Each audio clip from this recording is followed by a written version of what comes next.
Bismillahirrahmanirrahim. Assalamualaikum warahmatullahi wabarakatuh. Innal hamdalillah nahmaduhu wa nasta'inuhu wa nastaghfiruh.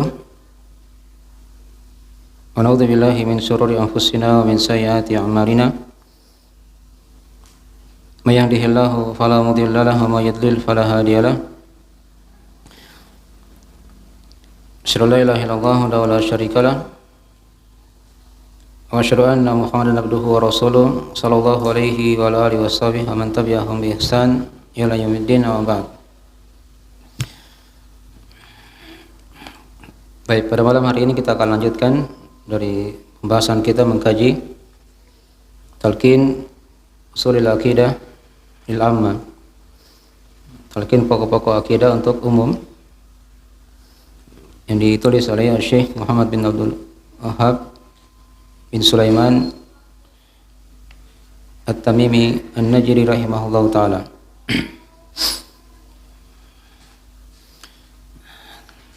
Kita masuk di pembahasan yang ketiga.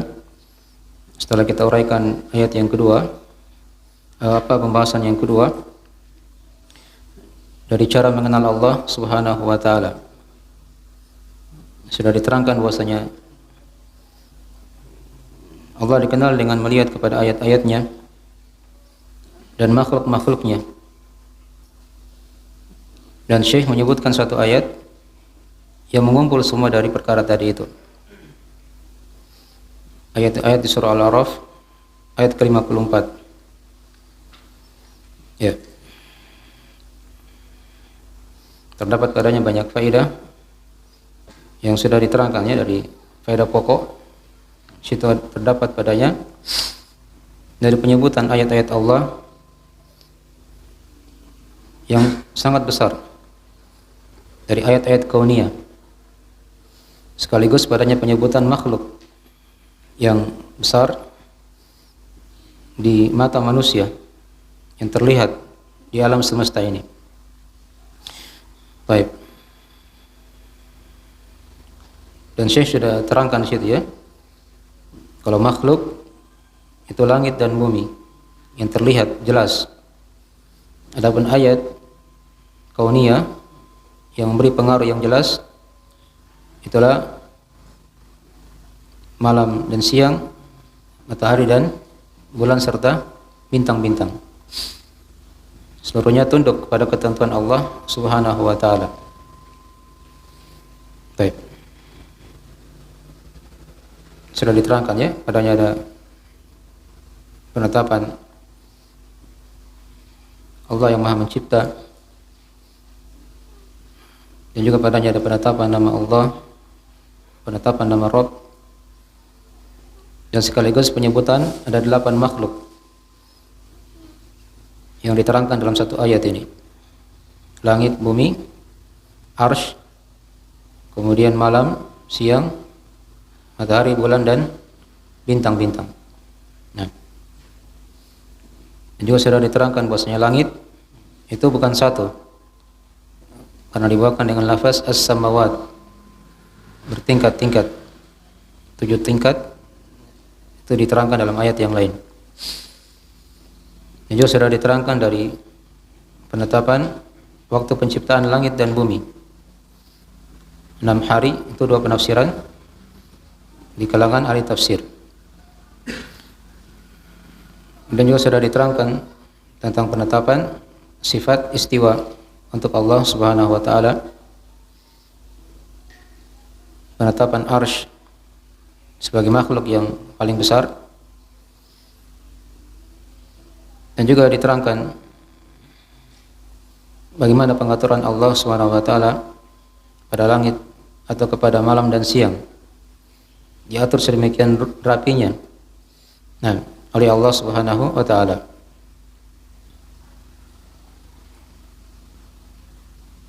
Dan juga sudah diterangkan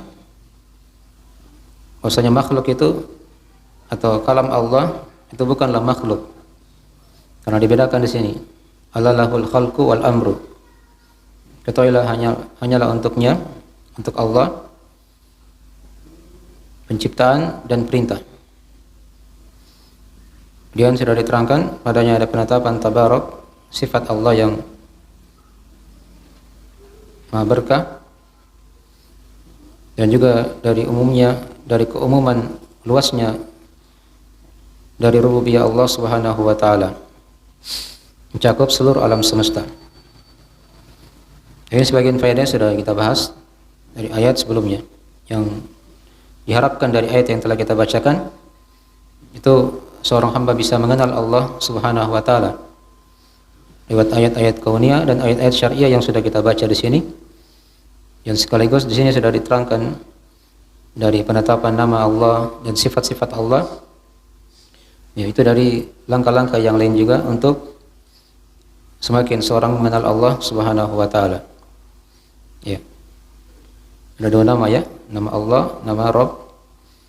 Dan juga sudah diterangkan ada 3 sifat. Ada sifat mencipta, istiwa, tinggi di atas arsy, dan sifat tabarak. Ya. Baik, sekarang kita masuk, atau sebelumnya juga ada yukshil lailan nahar ya. Nah, Allah yang menutupkan malam dan siang. Ya, yang mengatur malam dan siang. Baik.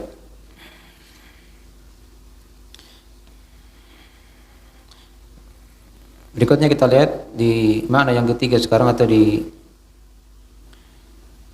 masalah yang ketiga ya, tentang penjelasan makna nama Allah.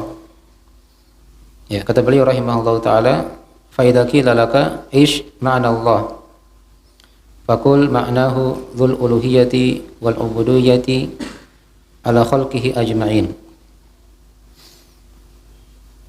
Dan jika dikatakan kepadamu apa makna Allah, maka katakanlah Allah itu yang memiliki penyembahan dan maha memiliki peribadahan atas makhluknya seluruhnya. Baik. Ini dari perkataan beliau rahimahullah ta'ala. Beliau ambil dari penafsiran Ibnu Abbas. Dari penafsiran Ibnu Abbas radhiyallahu ta'ala anhuma, dari Ad-Dhahhak dari Ibnu Abbas radhiyallahu ta'ala anhuma, beliau berkata seperti itu. Maksudnya Allah adalah dzul uluhiyah wal ubudiyyah ala khalqihi ajma'in. Persis dari perkataan Ibnu Abbas radhiyallahu ta'ala anhuma. Baik. Dan juga dinukil dari Imam At-Tabari rahimahullah dari Ibnu Abbas di perkataan beliau yang lainnya dalam memberikan definisi dari nama Allah. Allah itu adalah huwallazi ya'luhuhu kullu syai' wa ya'buduhu kullu khalqin. Ya. Allah itu adalah dialah yang segala sesuatu itu menyembahnya dan segala sesuatu mengibadahinya. Nah, jadi mirip ya. Jadi ada dua dari riwayat dari Ibnu Abbas. Kalau dari riwayat Imam At-Tabari rahimahullah ta'ala, beliau katakan Allah itu huwallazi ya'luhu kullu syai' wa ya'buduhu kullu syai'. Allah itu adalah dialah yang disembah oleh segala sesuatu dan diibadahi oleh segala sesuatu. Di riwayat Ibnu Abbas yang lain, inilah yang dikatakan oleh Syekh di sini. Allah itu adalah dzul uluhiyati wal ubudiyyati ala khalqihi ajma'in. Dialah Allah yang maha memiliki penyembahan dan peribadahan atas seluruh makhluk. Nah, atas makhluknya seluruhnya. Baik. Jadi dari mana-mana yang memperjelas dari arti nama Allah Subhanahu wa taala. Jadi kalau meringkasnya, Allah itu kan artinya yang disembah atau yang diibadahi. Ya. Kalau mau diurai lagi ada dari pembahasan-pembahasan para ulama dari arti nama Allah itu. Asal katanya dari kata apa? Itu ada pembahasan-pembahasan juga di kalangan ulama. Jadi Allah itu dari kata al-ilah. dari kata al-ilah. Al-ilah artinya sembahan yang hak. Ya. Nah, dihilangkan hamzanya kemudian menjadi la. Ya. Ditambahlah dengan alif sehingga menjadi Allah. Baik. Itu dari pembahasan ringkas dari asal kata nama Allah Subhanahu wa taala. Ya. Sama dengan al-unas. Al-unas itu kan dihilangkan hamzanya, al-unas tinggal menjadi apa? Nas. Tambahkan alif menjadi an-nas gitu. Ya, itu mirip dari sisi bahasa seperti itu. Ya. Itu asal kata dari nama Allah Subhanahu wa taala. Baik. Adapun dalilnya dari perkara ini bisa kita lihat dari ayat-ayat Al-Qur'anul Karim. Allah itu yang disembah atau yang diibadahi. Ya. Ayat yang sering kita hafal itu ayat kursi. Itu di antara dalil tentang arti nama Allah Subhanahu wa taala ini. Apa awal ayat kursi? Allahu la ilaha illa huwal hayyul qayyum. Allah itu adalah la ilaha illa huwa. Kan begitu. Allah itu adalah dialah yang tidak ada sembahan yang berhak disembah kecuali dia. Ini diulang-ulang dalam Al-Quran. Di surah Al-Imran juga, di awal surah Al-Imran seperti itu juga. Alif lam mim. Allahu la ilaha illa huwal hayyul qayyum. Ya. Nazzala alaihi sampai akhir ayat. Ya. Dan juga di akhir surah Al-Hasyr juga seperti itu. Diulangi lagi. Allahu la ilaha illa hu al-malikul quddus. Ya. Nah, ada 2 kali diulangi di situ ya. Atau di sebelumnya alimul ghaibi wasyahada, gitu kan? Huwar rahmanur rahim. Di kali yang kedua diulang lagi. Allahu la ilaha illahu al-malikul quddus as-salamul mu'min sampai akhir surah. Ya. Ini di antara ayat-ayat yang menjelaskan bahwasanya arti nama Allah itulah tadi. Itu yang disembah atau yang diibadahi. Diambil dari penafsiran ayat kursi dan ayat-ayat yang sudah diterangkan tadi oleh para ulama. Ya. Jadi ringkas ya. Jadi seorang ketika disebut nama Allah, maka dia paham di situ. Allah itu dari sisi maknanya memang seperti itu. Dialah yang disembah dan yang diibadahi. Dan nama Allah ini adalah nama yang sangat dikenal oleh seluruh makhluk. Ya. A'raful ma'arif. Dari nama yang paling ma'rifah, yang paling dikenal oleh seluruh makhluk. Dan tidak ada dari makhluk yang berani menamakan dirinya dengan nama Allah, walaupun dia makhluk yang paling kafir. Ya, seperti Fir'aun ya. Fir'aun itu kan dia angkat dirinya sebagai Tuhan. Tapi dia tidak berani menamakan dirinya sebagai Allah. Ya. Dia tidak berani. Yang paling maksimal dia bilang apa? Ana rabbukumul a'la.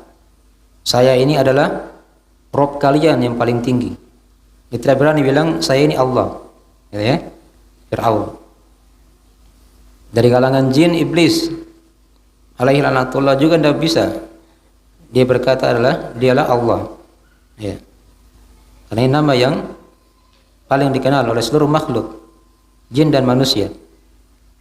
Dan dia merupakan nama khusus milik Allah Subhanahu wa taala. Ya. Yang ikut di belakangnya nama-nama yang lain. Ya. Tadi kan kalau sudah kita baca di ayat kursi ya, Allahu la ilaha illa huwal hayyul qayyum. Ikut di belakangnya al-hayy, al-qayyum. Gitu kan? Sampai akhir dari ayat kursi itu. Wa huwal aliyyul azim. Yang maha tinggi lagi maha agung. Yang tadi di akhir surah Al-Hasyr juga seperti itu. Ya. Allahu la ilaha illa huwa alimul ghaibi wasyahada huwar rahmanur rahim. Ikut di belakangnya semuanya. Ar-Rahman Ar-Rahim. Bismillahirrahmanirrahim kan sudah jelas. Ya, ini sering kita hafal. Bismillahirrahmanirrahim. Ya. Ar-Rahman Ar-Rahim ikut di belakang nama Allah Subhanahu wa taala. Nah, jadi dia merupakan nama yang khusus milik Allah Subhanahu wa taala yang paling dikenal oleh seluruh makhluk. Dan tidak ada seorang makhluk pun yang berani menamakan dirinya dengan Allah, ya, dengan nama Allah ini. Ya. Baik. Ya, kemudian diantara juga dari keutamaan nama Allah ini, dia merupakan nama yang paling agung. Ya. Dia ini merupakan nama yang paling agung yang diterangkan dalam hadis. Jika seorang berdoa dengan nama tersebut, maka Allah akan kabulkan doanya. Jika dia minta dengan nama tersebut, maka Allah akan beri apa yang dia minta. Itulah tatkala dia berdoa di awal doanya, dia panggil Allah dengan Allahumma. Ya, dengan Allahumma. Ya. Ini juga diantara dari keutamaan nama Allah Subhanahu wa taala. Sudah berapa itu? Keutamaan nama Allah. Pertama tadi apa? Dia nama yang paling dikenal. Yang kedua, dia merupakan nama khusus milik Allah. Ya, tidak ada makhluk yang berani dengan nama tersebut. Ya, sampai makhluk yang paling kafir pun tidak berani menyebut dirinya sebagai Allah. Yang ketiga tadi apa? Nama Allah ini ikut di belakangnya nama-nama Allah yang lainnya. Ya. Paham ya? Tidak pernah didahului sebelumnya dengan nama yang lain. Allah yang terdepan, baru ikut di belakangnya nama-nama yang lain. Ya. Yang tadi yang keempat, nama Allah ini dari nama yang paling agung. Ya, yang jika seorang minta kepada Allah dengan nama tersebut, Allah akan kabulkan doanya. Ya. Dan diberi apa yang dia minta. Baik. Sudah 4 ya dari keutamaan nama Allah Subhanahu wa taala. Ya. Kemudian juga di antara keutamaan nama Allah diterangkan oleh para ulama, ya.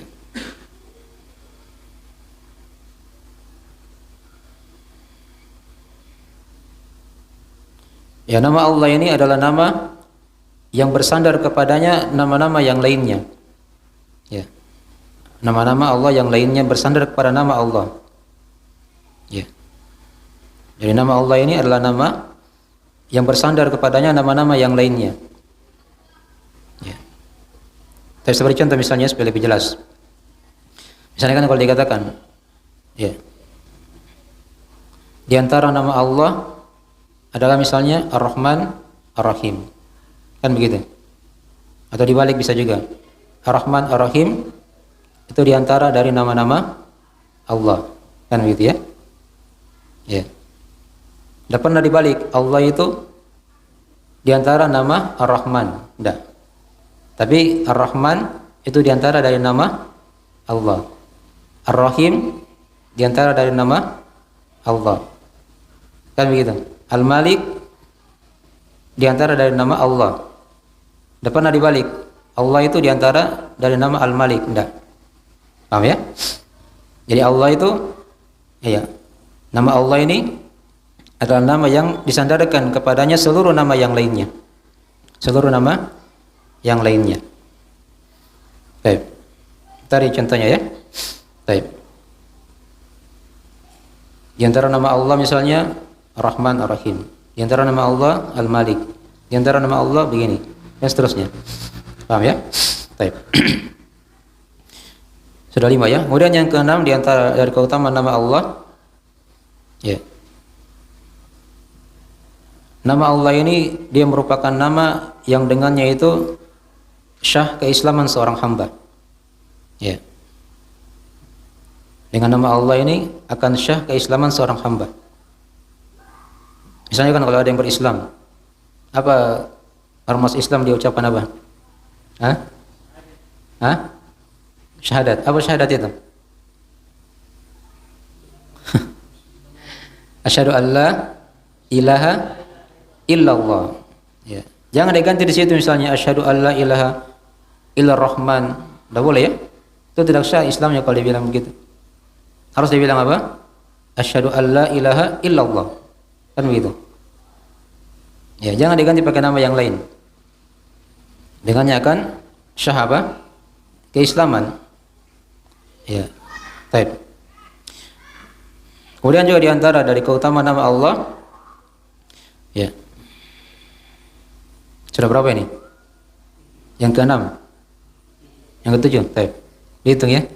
Sekarang saya tulis semua.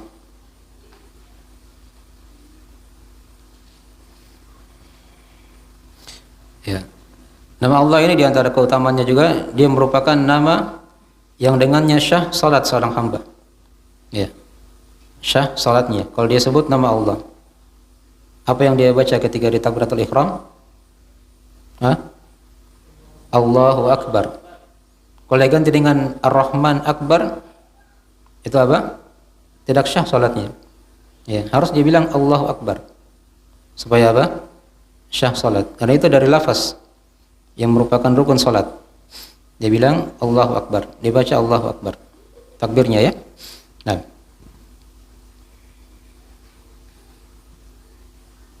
Ya, sekiranya itu aja dulu ya, dari 7. Kita lengkapi 7 aja. Ya. Nah, dari keutamaan nama Allah Subhanahu wa taala. Coba ulangi tadi satu orang. Apa tadi? Yang pertama, dari keutamaan nama Allah.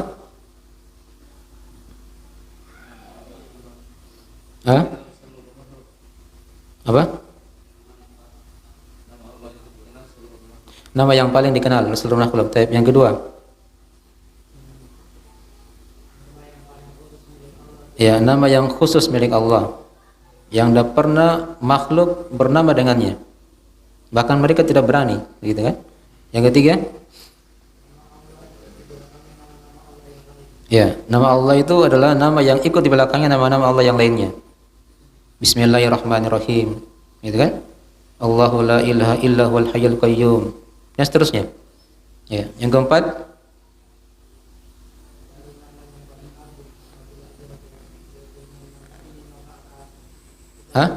ya, nama yang paling agung, yang ketika seorang hamba dia berdoa dengan nama tersebut, Allah akan kabulkan doanya. Ketika dia minta, Allah akan jawab doanya, beri dari permintaannya. Yang kelima,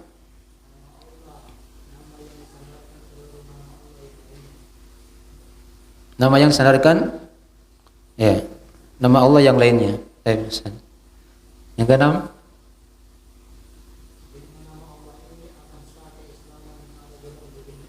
ya, dengan nama Allah ini akan syah keislaman seorang. Dibaca asyhadu an la ilaha illallah. Bukan diganti dengan nama yang lain, tidak boleh. Yang ketujuh, ya, salatnya akan syah. Baik. Ada lagi yang lainnya kalau mau diurai ya. Di adzan itu kan dipakai juga. Asyhadu an la ilaha illallah. Tidak boleh diganti dengan nama yang lain di situ. Nah. Ya, baik, dan seterusnya. Itu 7 aja dulu ya, sebagai dasar-dasar dari apa cara kita mengenal nama Allah Subhanahu wa taala ini. Baik. Jadi dari masalah yang ketiga yang dibahas dalam pembahasan ini ya. Baik. Sekarang kita lihat di masalah yang keempat. Sedikit lagi kita masuk ya, baru kita tanya jawab. Kata beliau rahimahullahu taala, ini fase yang keempat dari langkah-langkah kita mengenal Allah Subhanahu wa taala. Tadi yang ketiga kita sudah tahu apa itu arti nama Allah dan keutamaan-keutamaannya, yang dengannya kita hendaknya lebih semakin cinta kepada Allah Subhanahu wa taala. Tapi berikutnya beliau berkata, masih di halaman 4 dari buku panduannya. Sekarang kita akan masuk di masalah maksud penciptaan manusia. Ya, jadi kita dicipta di muka bumi ini oleh Allah untuk apa? Ya. Kata beliau, fa idza qila laka li ayyi syai'in Allahu khalaqaka faqul li ibadatihi. Nah. Dan jika dikatakan kepadamu, untuk apa Allah menciptakanmu? Ya. Untuk apa Allah menciptakanmu di muka bumi ini? Ya. Li ayyi syai'in Allahu khalaqaka. Untuk apa Allah menciptakan kamu? Maka katakanlah fakul li ibadatihi. Maka katakanlah, nah, yaitu untuk beribadah kepadanya, untuk beribadah kepadanya. Baik. Ini yang kita akan bahas, yaitu tentang makna ibadah. Tentang makna ibadah itu apa? Baik. Ya, ibadah itu secara bahasa diterangkan oleh para ulama dari mana al-khudu, ya, wadzul, merendahkan diri, ya, menghinakan diri. Itu dari makna-makna ibadah, ya. Baik. Al-khudu wadzul, ya. Ada perendahan diri, penghinaan diri. Ada juga yang mengatakan al-ibadah itu al-inqiyad, artinya dia ada keterikatan. Ya, ada keterikatan. Ya, dan semuanya tidak bertentangan, ya. Karena seorang ketika dia beribadah kepada Allah, itu kan dia hinakan dirinya di depan Allah. Ya. Direndahkan dirinya dan dia senantiasa terikat dengan syariat Allah Subhanahu wa taala. Jadi dalam hidupan ini tidak ada yang dikatakan dia merdeka. Ya, dia bebas. Tidak diatur. Tidak ada seperti itu, ya. Kita semuanya ini terikat dengan ketentuan syariat Allah Subhanahu wa taala. Ya. Jadi kalau misalnya dia berlepas dari penghambaan kepada Allah, maka dia akan masuk kepada penghambaan kepada selain Allah Subhanahu wa taala. Mungkin dia sembah syaitan, atau mungkin dia sembah hawa nafsunya. Ya. Atau mungkin dia sembah dunia nanti. Ya. Dia tidak akan bisa lepas dari perbudakan. Ya. Karena di muka bumi ini hakikat seorang hamba itu dia, ya, menghinakan dirinya. Kalau dia tidak menghinakan dirinya kepada Allah, maka dia akan hinakan dirinya kepada selain Allah Subhanahu wa taala. Apakah kepada syaitan, atau kepada hawa nafsunya, atau kepada dunia. Ya. Itu kan ada yang dikatakan hamba-hamba dunia. Diterangkan dalam hadis itu kan. Kata Nabi, ta'isa abdud dinar, ta'isa abdud dirham. Celakalah hamba-hamba dinar, celakalah hamba-hamba dirham. Jadi mereka dikatakan hambanya dinar, hambanya dirham, tatkala dia berlepas dari penghambaan kepada Allah Subhanahu wa taala. Nah, ya. Maka seperti itu. Jadi itu mana-mana ibadah, ya. Jadi seorang hamba ketika dia dikatakan beribadah, itu ada makna-makna tadi itu, merendahkan dirinya, menghinakan dirinya, dan senantiasa terikat dengan syariat Allah Subhanahu wa taala. Jadi muka bumi ini seperti itu kita diciptakan oleh Allah. Ya, itu dari makna ibadah tadi secara bahasa. Kemudian secara istilah ibadah itu ada banyak definisi di kalangan ulama, tapi yang paling bagusnya adalah definisi yang diterangkan oleh kebanyakan ulama, yaitu yang dikatakan oleh Ibnu Taimiyah, oleh Syekhul Islam Ibnu Taimiyah rahimahullahu taala. Ibadah itu adalah ismun jami' likulli ma yuhibbuhu Allah wa yardah minal aqwal wal af'al, atau minal aqwal wal amal adh-dhahir wal batinah. Ya. Ibadah itu kata beliau nama yang melingkup, ya, segala yang dicintai dan diridhai oleh Allah dari perkataan dan amalan. Seolahnya nama yang melingkup, yang melingkup segala yang dicintai dan diridhai oleh Allah, baik berupa perkataan ataupun amalan, yang tampak ataupun yang tersembunyi. Itu definisi ibadah yang paling baiknya. Ya, walaupun ada definisi yang lain dari Ibnul Qayyim. Ya. Kalau di Ibnul Qayyim beliau katakan ibadah itu ghayatul hub ma'a ghayatul dhul. Puncak kecintaan kepada Allah dan puncak perendahan diri. Itu juga dari definisi yang baik. Nah, yang tidak lepas dari mana-mana ibadah tadi itu. Ya. Jadi kita kembali tadi pada definisi Ibnu Taimiyah, ya. Kata beliau ibadah itu dia suatu istilah, nama, ya, yang melingkup segala yang dicintai dan diridhai oleh Allah. Jadi itu ukurannya ibadah. Kapan dicintai dan diridhai oleh Allah, maka dia dikatakan ibadah. Ya, sekarang mungkin ada yang tanya, bagaimana caranya dia dicintai oleh Allah? suatu amalan itu misalnya kan diridhoi oleh Allah. Bagaimana caranya kita tahu? Nah, kita tahu dia amalan tersebut diperintah oleh Allah, ya, atau dianjurkan begitu. Kalau sudah ada perintah atau anjuran, maka amalan itu pasti namanya apa? Dicintai oleh Allah. Kalau sudah dicintai, diridhoi, maka dia pasti ibadah. Ya, jelas ya? Tapi seperti contoh misalnya salat. Adakah salat dikatakan salat adalah ibadah? Nah, tidak kan? Tapi salat diperintah oleh Allah. Wa aqimus salat. Ya, wa atuz zakat. Zakat juga seperti itu. Dirikanlah salat, bayarlah zakat. Nah, kapan diperintah oleh Allah zakat, puasa atau salat tadi juga sebelumnya, maka dia pasti dicintai oleh Allah dan diridhoi. Kalau sudah dicintai diridhoi, maka dia pasti ibadah. Jelas ya? Maka dia pasti ibadah. Jadi begitu caranya dilihat ya, semua amalan yang lain juga seperti itu. Diukur, dilihat. Allah perintah atau anjurkan, maka itu pasti namanya ibadah. Ya, karena tidak mungkin Allah memerintah kita, menganjurkan kepada kita suatu amalan yang tidak dicintai oleh Allah sendiri. Pasti dicintai dan diridhai oleh Allah. Maka itulah yang dikatakan ibadah. Jadi itu ukuran ibadah itu ya. Dia istilah atau nama yang melingkup segala yang dicintai dan diridhai oleh Allah. Ya, segala yang dicintai dan diridhai oleh Allah. Setelah itu beliau rinci lagi, minal aqwal wal a'mal, dari perkataan-perkataan, ya, amalan-amalan yang tampak ataupun yang tersembunyi. Nah, di sini mulai masuk dari jenis-jenis ibadah itu. Kalau perkataan itu kan ada perkataan hati, ada perkataan lisan. Berarti ada ibadah yang bentuknya ibadah hati, ada ibadah lisan. Dan amalan-amalan, ini kan di sini amalan anggota tubuh, gerakan-gerakan anggota tubuh. Ada ibadah yang bentuknya amalan anggota tubuh. Ya. Itu dari cakupan sudah masuk di jenis-jenis ibadah. Dipertegas lagi oleh beliau, al-dhahira wal batinah, yang tampak ataupun yang tersembunyi. Yang tampak ini kan luas. Banyak kan?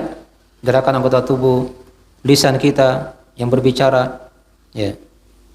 Situ ada membaca Al-Qur'an, berzikir, diperintah kepada yang ma'ruf. Itu kan lisan semua. Hati banyak, cinta kepada Allah misalnya kan, ya, mengharap pahalanya, surganya, takut akan siksaannya, ya, tawakal kepada Allah. Nah, ya, itu dari macam-macam ibadah hati. Nah, dia cinta karena Allah, dia benci karena Allah. Itu dari ibadah-ibadah hati. Ibadah anggota tubuh, contohnya apa misalnya? Ya, salat. Bahkan salat ini dia bergabung semuanya, antara anggota tubuh, lisan, dan apa? Hati. Ya. Nah, yang tampak, yang tersembunyi. Jadi itu definisi ibadah ya. Jadi soalnya tadi definisi ibadah itu adalah nama yang melingkup, ya, segala yang dicintai dan diridhai oleh Allah, baik itu berupa perkataan ataupun perbuatan yang tampak ataupun yang tersembunyi. Dari situlah ibadah terbagi-bagi tadi. Ada ibadah hati, ada ibadah lisan, ada ibadah anggota tubuh. Ya, bahkan ada ulama yang menambah lagi dua lagi. Ada ibadah harta. Ada ibadah harta, seperti dia bersedekah, dia membayar zakat. Itu kan ibadah apa namanya? Harta. Ya. Ada ibadah yang kelima, bentuknya dia tinggalkan maksiat karena Allah. Ya. Nah, ketika ditinggalkan karena Allah, maka itu dihitung juga sebagai ibadah. Ya. Ditinggalkan hal-hal yang diharamkan, maka itu dihitung sebagai ibadah kalau dia tinggalkan karena Allah. Bukan karena terpaksa atau karena dilihat orang, tapi karena Allah Subhanahu wa taala. Nah, itu 5 jenis ibadah ya, kesimpulannya. Ini diterangkan oleh Imam As-San'ani rahimahullahu taala dan juga diterangkan oleh Syekh Muhammad bin Abdul Wahhab Al-Wasabi rahimahullahu taala dalam Al-Qaul Mufid. Itu 5 jenis ibadah. Ada hati, lisan, anggota tubuh, apa tadi? Harta, dan meninggalkan dosa dan maksiat, hal-hal yang diharamkan karena Allah Subhanahu wa taala. Baik. Jadi selesai sudah pembagian ibadah dan sekaligus definisi ibadah. Baik, nanti insyaallah taala kita akan lanjutkan di lain waktu lagi di pekan depan. Masih kita akan bahas di masalah yang keempat ini ya, seputar masalah ibadah dan ayat yang kita akan baca nanti beliau bawakan di sini ya. Baik. Segera itu dulu. Ada yang ditanyakan dari pembahasan?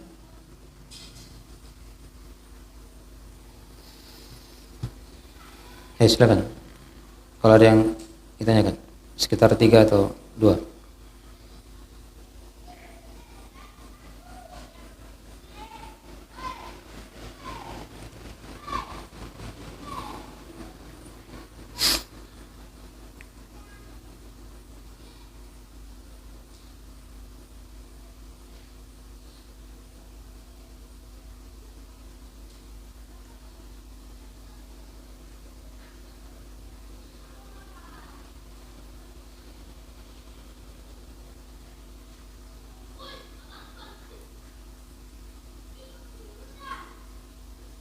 Nggak ada. Baik. Kalau nanti kita lanjut sedikit. Belum masuk waktu sedikit lagi ya.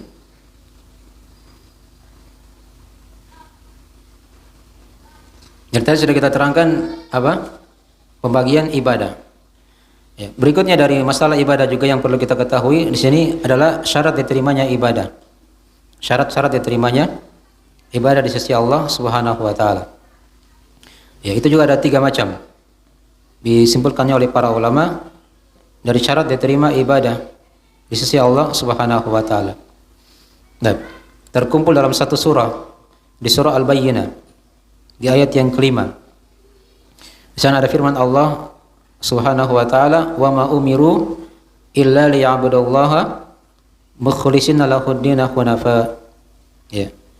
Wa ma umiru, tidaklah mereka diperintah illa liya'budullah, kecuali agar mereka menyembah Allah, mentauhidkan Allah. Ya. Mukhlishina lahud-din, dengan ikhlas, mengikhlaskan amalan tersebut. Ya, hanya untuk Allah. Hunafa, dan dia hanif, condong kepada tauhid. Dia orang yang muslim, seorang yang telah berislam. Dari situ kata para ulama ada 3 syarat diterimanya ibadah di sisi Allah Subhanahu wa taala. Yang pertama tadi dari kalimat wa ma umiru, dan tidaklah mereka diperintah. Tidaklah mereka diperintah.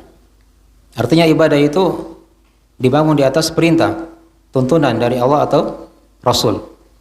Ya. Ada contohnya tidak kan? Begitu. Salat itu kan ada contohnya. Ada perintah kan dari Allah. Rasul juga mempraktekannya. Ya. Ada juga hadis-hadis yang jelas dari sabda beliau sallallahu alaihi wasallam. Ya, rukun-rukun Islam kan segera dari hal yang kita maklumi. Nah, karena kapan dia beribadah dengan sesuatu yang tidak ada dalilnya dari perintah dari Al-Quran atau hadis, maka ibadah tidak akan diterima oleh Allah. Sudah kita maklumi kan hadisnya. Hadis riwayat Al-Bukhari Muslim. Dari Aisyah radhiyallahu taala anha, kata Nabi sallallahu alaihi wasallam, "Man ahdatsa fi amrina hadza ma laysa minhu fahuwa raddun." Siapa yang beramal suatu amalan, yang mengada-adakan suatu amalan, kata Nabi, ya, yang tidak ada perkaranya dari tuntunan kami, maka dia akan tertolak. Jelas ya? Di hadis riwayat Muslim, "Man amila amalan laisa alaihi amruna fahuwa raddun." Siapa yang beramal suatu amalan yang tidak ada tuntunannya dari perkara kami, kata Nabi, maka dia tertolak. Ya. Innama yataqabbalullahu minal muttaqin. Sesungguhnya Allah hanyalah menerima dari orang-orang yang bertakwa saja. Di antaranya tadi dia periksa amalannya. Apakah ada tidak contohnya, dasarnya dari ayat atau hadis, dari amalan Nabi atau para sahabat. Jelas ya? Baik, ini syarat yang pertama dari syarat diterimanya ibadah. Kemudian yang kedua, dia ikhlas. Dikatakan tadi mukhlishina lahuddin. Ya. Ikhlas hanya mengharap wajah Allah. Ya, mengharap surganya, mengharap perjumpaan dengan Allah Subhanahu wa taala pada hari kiamat nanti. Dia hilangkan dari perkara-perkara dunia, ingin dilihat orang, ingin didengar orang. Ya. Ketika ada hal-hal tersebut masuk di sebuah ibadah, maka tidak akan diterima ibadahnya oleh Allah Subhanahu wa taala. Nabi terangkan dalam hadis di hadis qudsi ya. Di situ ada firman Allah Taala, "Ana aghna syuraka ani syirk." Kata Allah, aku itu adalah yang tidak butuh dari syarikat-syarikat. Ya. Nah, man asyraka fihi ma'i ghairi taraktuhu wa syirkahu. Siapa yang beribadah kepadaku, kata Allah, dan dia perserikatkan aku dengan yang lainnya, maka aku tinggalkan dia dengan kesyirikannya. Tidak diterima oleh Allah Subhanahu wa taala. Ya. Ini syarat yang kedua. Ya, dia murni hanya mengharap wajah Allah. Jangan dicampur dengan perkara-perkara dunia ketika dia beribadah kepada Allah. Ingin dilihat, ingin dipuji, ingin didengar, dan seterusnya. Karena itu tidak akan diterima oleh Allah Subhanahu wa taala. Kemudian syarat yang ketiga dikatakan dari ayat hunafa. Ya. Dia hanif. Hunafain jamak dari kata hanif. Hanif ini adalah orang yang condong kepada tauhid. Dia seorang yang muslim. Dia seorang yang muslim. Apa artinya kalau dia seorang muslim? Artinya kalau dia seorang kafir misalnya, dia ikhlas. Walaupun dia ikhlas dan amalannya sesuai dengan tuntunan Nabi, tapi tidak diterima ibadahnya. Tidak diterima apa? Ibadahnya. Karena mereka kafir kepada Allah. Ya, jelas ya? Ini syarat yang ketiga penting ya. Karena dikatakan dalam Al-Quran, وَمَا مَنَعَهُمْ أَن تُقْبَلَ صَدَقَاتُهُمْ illa annahum kafaru billahi wa birasuli. Ya. Tidaklah ada yang menghalangi dari diterimanya sedekah mereka. Ini orang kafir ya. Mereka bersedekah juga ketika itu. Kata Allah, dan tidak ada yang menghalangi dari diterimanya sedekah mereka ya, kecuali karena mereka ini kafir kepada Allah dan kafir kepada Rasulnya. Jadi mereka bukan muslim, bersedekah, diterima tidak ibadahnya? Tidak diterima ibadahnya walaupun dia ikhlas. Ya. Walaupun dia sesuai dengan tuntunan Nabi, sedekah kan ada dalilnya. Ya. Tapi ketika dia bukan muslim, ya, maka ini tidak diterima oleh Allah Subhanahu wa taala. Di akhirat nanti akan dijadikan bagaikan debu yang berterbangan. Wa qadimu ila ma amilu min amalin faja'alnahu haba'an manthura. Kami hadapi apa yang mereka telah amalkan dari amalan di dunia ini. Ini orang kafir ya. Kemudian kami jadikan dia bagaikan apa? Debu yang berterbangan, tidak dianggap pada hari kiamat nanti. Ini syarat yang ketiga dari syarat diterimanya ibadah. Dia adalah seorang yang apa? Yang muslim. Ya, seorang yang muslim, yang bertauhid kepada Allah Subhanahu wa taala. Tapi sekali dulu ya. Ini sudah masuk waktu. Insyaallah taala nanti kita akan lanjutkan di pekan depan dari pembahasan masalah ibadah. Baik. Sampai sini ada yang bertanya?